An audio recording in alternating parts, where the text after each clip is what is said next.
Та зовлонтой байгаа бол энэ байдлыг өөртөө даатуулснаас л тэр. Та зовлонтой байхад даджээ. Уйтгар гониг амьдралыг тань удирдах байна уу?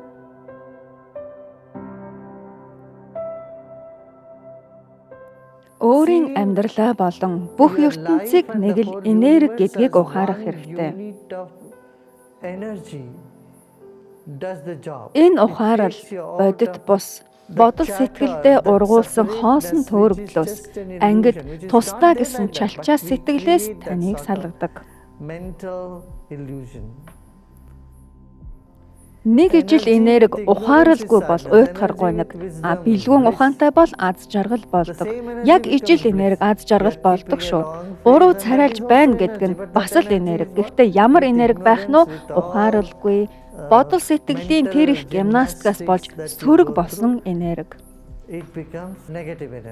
Бид сөрөг мэдрэмж гэдэг. Учир нь энэ таныг хязгаарладаг. Гэхдээ л энерги. Харин мэрэгэн ухаантай бол тэр энерги эерэг болдог. Тэгэхээр уйтгарлаж чадаж байна гэдэг нь та жаргалтай байж чадна гэсэн үг. Уйтгарлаж байна гэдэг нь танд жаргалтай байх чадвар нь байна гэсэн үг. Жаргалтай байхын тулд энэ байдлыг өөртөө даатуулах ёстой. Сантошо буюу сэтгэл хангалуун байна гэдэг нь дадал зуршил. Шауча буюу цэвэр ариун байдал шиг. Шауча буюу цэвэр цэмцгэр байдал. Цэвэр ариун байдлыг бид дадал зуршил болгодог болохоос альва зүйлс өөртөө цэвэр цэмцгэр болчихно гэж та хэлж чадахгүй. Та шүдээ угааж усанд орж цэвэрлэх ёстой. Хувцастан шороо болсон бол та сэгсэрч унагдаг. Нохоо бас тэгдэг штэ. Ус шороо болсон бол сэгсэрч унагдаг.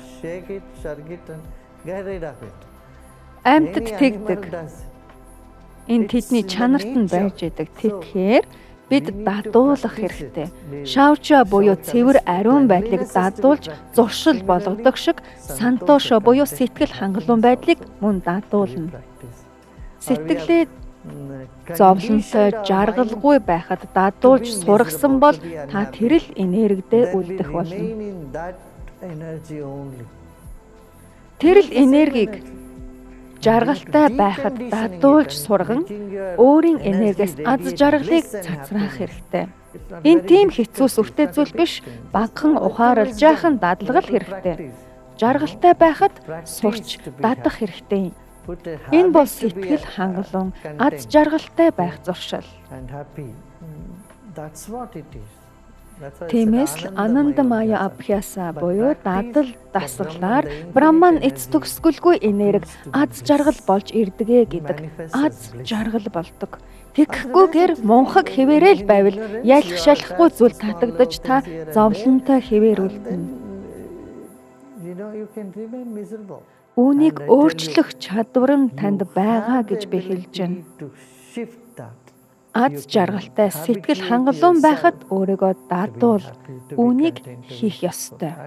Энэ бол дасгал дадлагын огшим нь.